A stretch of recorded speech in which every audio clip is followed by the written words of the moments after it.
নমস্কার বন্ধুরা, মানবীর রান্নাঘরে আপনাদের সবাইকে স্বাগত জানাই। আমার আজকের রেসিপি নলেন গুড়ের পাটিসাপটা। শীতের পিঠে খাওয়ার দিন তো শেষই হয়ে আসছে। তো আজকে আমি এই পিঠের একটা খেজুরের গুড় দিয়ে, এমনি সময় তো আমরা চিনি দিয়ে তো করতেই পারি, কিন্তু এই সময়টাই খেজুরের গুড় পাওয়া যায়। তো খেজুরের গুড় দিয়ে পাটিসাপটা ভীষণই ভালো হয় খেতে। আর পুরটা ক্ষীরের নয়, নারকেলের যদি হয় তাহলে অনেক বেশি ভালো হয় খেতে। তো সেটাই শেয়ার করেছি আজকে। একটা মাঝারি সাইজের নারকেল নিয়ে নিয়েছি। এই নারকেলটা আমি আগে 20-25 মিনিট একটু জলে ভিজিয়ে রেখেছি, তাহলে ভাঙতে সুবিধা হয় আর কি। আর মানে শেপটাও ঠিক মতো, আর পুরো অর্ধেকভাবে ভাঙা যেটা বলে সেইটা ভালো মতো হয়। ওই জন্য 20-25 মিনিট আমি আগে নারকেলটা জলে ভিজিয়ে রেখেছিলাম। তারপরে এটা দুভাগ করে নিয়েছি। নিয়ে এটা প্রথমে কুড়িয়ে নিতে হবে। তো কুড়িয়ে রেখে দিলাম এটা। আর একটা পাত্রে আমি ব্যাটারটা তৈরি করে নিতে হবে আমাকে। তো আমি 1 গ্লাস চালের গুঁড়ো নিয়েছি, আর হাফ গ্লাস মতো সুজি নেব, আর হাফ গ্লাস নেব ময়দা। আর এর মধ্যে অল্প একটু নুন মিশিয়ে দেব। দিয়ে এটাকে আমি খুব ভালো করে একটু মিশিয়ে দিচ্ছি নুনটা দিয়ে। এর মধ্যে আমি খেজুরের গুড়, এর একদম পাতলা না, যেটা ভারী আর কি, একদম পাতলাটাই ভালো হবে না, একটু ভারী যেটা, সেটা দিয়ে দিয়েছি। এটা পাটালি দিয়েও করতে পারেন, তবে আমি আজকে এই ঝোলা যে খেজুরের গুড়টা সেটা দিয়ে করছি, ভারী মতো যেটা হয়। তো সেটা আমি একটু পরিমাণ মতো নিয়ে নিচ্ছি। আর কতটা পরিমাণ আপনি ব্যাটারটা তৈরি করবেন তার উপরে তো মাপটা নির্ভর করবে। এখানে মোটামুটি আমি 200 গ্রাম মতো গুড় নিয়েছি।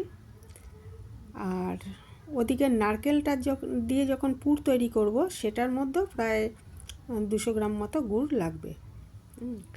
তো এটা আর একটুখানি টেস্ট করে দেখে নেবেন মিষ্টিটা ঠিক আছে কিনা, সেই বুঝে আবার একটু গুড় দিয়ে দেবেন। এই আর কি, কী পরিমাণ মাপটা নিচ্ছেন সেই অনুযায়ী। এটা ভালো করে আগে মাখিয়ে নেওয়ার পর আমি এটা ঢেকে রেখে দিতে হবে আমাকে প্রায় 15 মিনিট মতো। হ্যাঁ, আর ইতিমধ্যে আমি ওই যে নারকেল কড়াটা ছিল, ওটার মধ্যে একটা নারকেলে মোটামুটি 200 গ্রাম মতো গুড় লাগবে। আমি 200 গ্রাম মতো গুড় দিয়ে এটার আগে পুরটা তৈরি করে নিচ্ছি। তো এটা আমি এই গুড়টা মিশিয়ে দিয়েছি। দিয়ে এবারে খুব ভালো মতো এটাকে আমি জাল দিয়ে পুরটা তৈরি করে নেব। পুরটা তৈরি করার সময় আমাদের একটা জিনিস মনে রাখতে হবে, যে নাড়ুর যেরকম পাকটা হয় সেরকম কিন্তু হবে না, তার আগেই ওটা কিন্তু বন্ধ করে দিতে হবে, তার না হলে কিন্তু ভালো লাগবে না। নাড়ুতে পাকটা একটু বেশি হয়, এটা একটু কম হবে আর কি। হ্যাঁ, তো এটা গুড়টা আমি পরিমাণ মতো দিয়ে তারপরে আমি ভালো মতো মিশিয়ে নিচ্ছি। নিয়ে এটা দেখলেই বুঝতে পারবেন, যে যখন তৈরি হয়ে যাবে এটা দেখলে বুঝতে পারবেন। এটা ওই গুড়ের সঙ্গে নারকেলটা সে মানে এই ক্রমাগত এটাকে একটু জাল দিতে হবে। আর আঁচটা বেশি চড়া না রেখে মিডিয়াম আঁচে এটাকে করে নিতে হবে। জল দেওয়ার কোনো ব্যাপার নেই, গুড়ের থেকে যে জল বেরোবে তাতেই নারকেলটা সেদ্ধ হয়ে এটা তৈরি হয়ে যাবে আর কি। আর খুব কড়া পাক দেব না, তাহলে ভালো লাগবে না খেতে। মানে নাড়ুর জন্য কড়া পাক লাগে, কিন্তু এটার জন্য আমার তার থেকে একটু কম লাগবে আর কি। এটা রঙটা দেখলেই বুঝতে পারবেন। দেখুন, এটা দেখে একদমই বোঝা যাচ্ছে যে এটা একদম তৈরি হয়ে গেছে।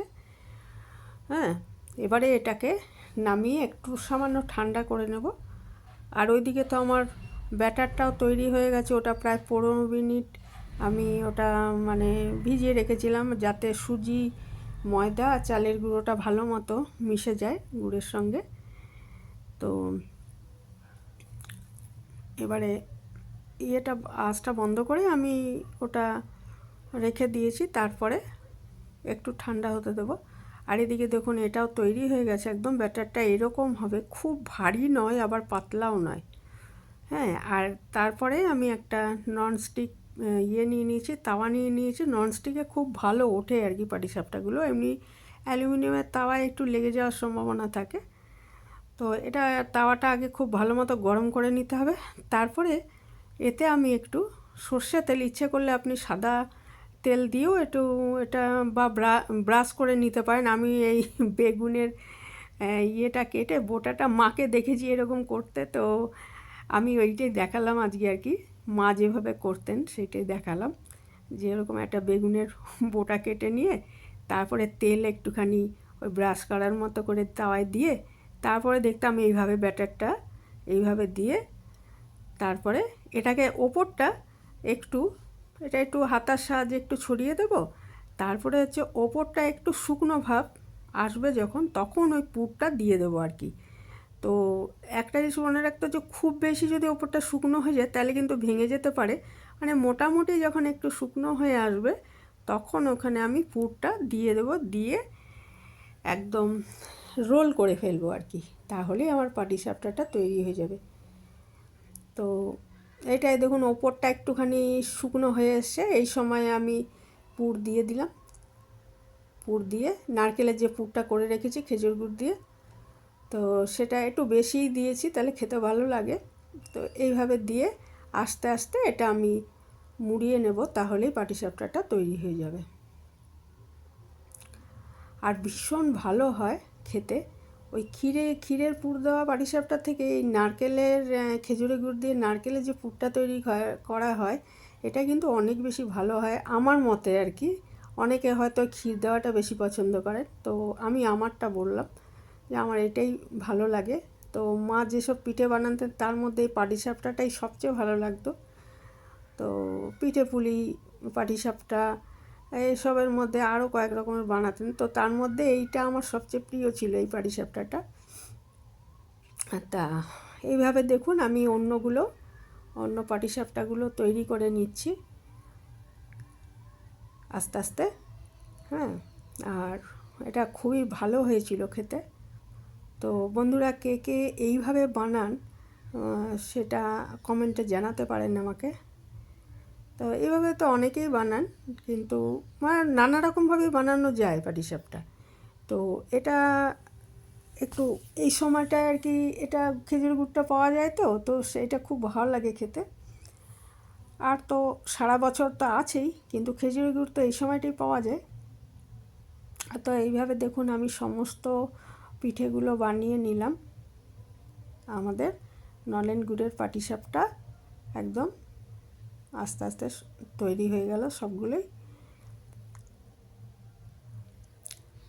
তা এই পর্যন্ত যারা দেখলেন তাদের অনেক ধন্যবাদ জানাই। একটা লাইক দিয়ে দেবেন ভিডিওতে, আর কমেন্টও করবেন। কমেন্টেরও খুব গুরুত্ব, লাইক কমেন্ট দুটোরই প্রচুর গুরুত্ব। তো লাইক কমেন্ট অবশ্যই করবেন। আর নতুন বন্ধু যারা দেখলেন তারা, যদি আপনাদের ভালো লেগে থাকে ভিডিওটা, তাহলে অবশ্যই সাবস্ক্রাইব করবেন, রিকোয়েস্ট রইল আমার। তো আজ এখানে শেষ করলাম। ভালো থাকবেন সবাই। আমাদের নলেন গুড়ের পাটিসাপটা একদম তৈরি পরিবেশনের জন্য। এটা গরম গরম যেমন ভালো লাগে, ঠান্ডা অবস্থায়ও কিন্তু খুব ভালো লাগে খেতে।